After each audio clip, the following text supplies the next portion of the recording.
In addition to the growing Hispanic influences around here, there is a much smaller but very interesting Brazilian phenomenon. Pardon my Portuguese as I introduce you to Capoeira. On the beach at Siesta Key, there are some types of play that you expect to see. And there are surprises. Surprising because this kind of play is more commonly found south of the equator. This rhythmic human circle is known as the game of Capoeira.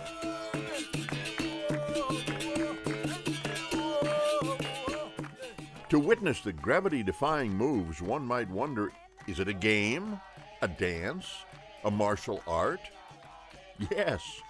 It's kind of all combined together. We don't say fight. It's a game. It is a game. It is a game. The idea of capoeira is that you're always trying not to get hit. Rony Costa is a master and teacher of this Afro-Brazilian martial art.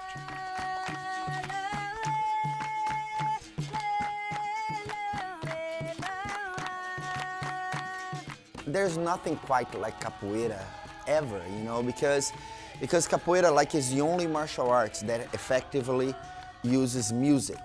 When there is no music, there is no capoeira.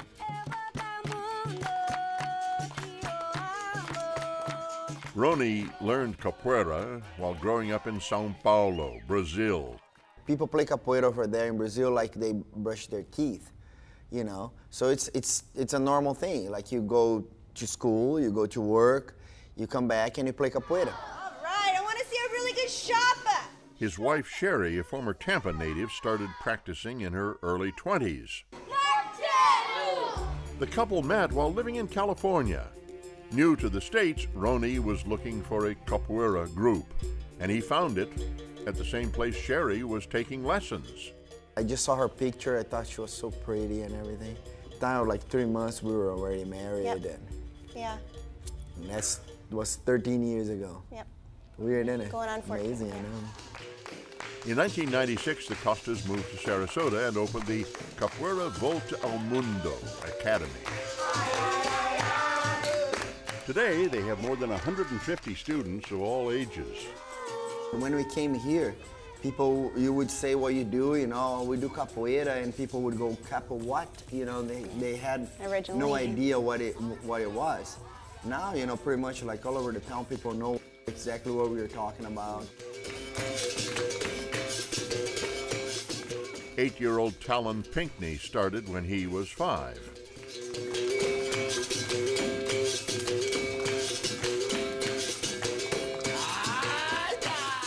They pick it up so much quicker and so much easier than adults, just because they're not afraid, you know, whereas adults are more self-conscious.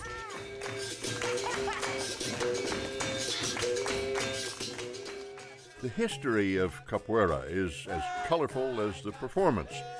It was created by African slaves brought to Brazil in the 1500s. They escaped from the farms and they went into the forest. And inside of the forest, they start thinking, how can I defend myself? When they were recaptured and they were brought to the farms again, they tried to disguise the martial arts into a dance. And that's when they incorporated all the music and all the instruments into what, you know, into the art. An instrument called the berimbau commands the circle and sets the tempo of play.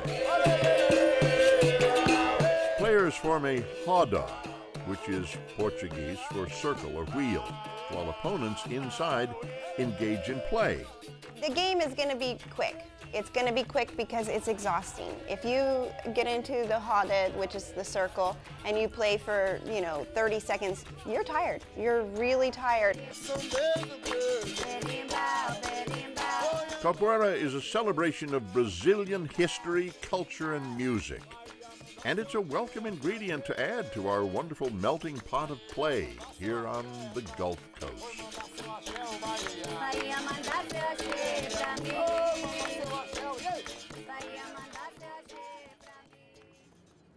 Now, you may not often find capoeira dancers on the beach on the Gulf Coast, but as we close this month's volume of the Gulf Coast Journal, thanking you and hoping you'll be with us next time, let's take a look at some fine feathered friends you're almost certain to see, sometimes in their fine breeding plumage.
You can order this or any other volume of a Gulf Coast Journal with Jack Perkins on high-quality DVD format for just $19.99 plus shipping and handling.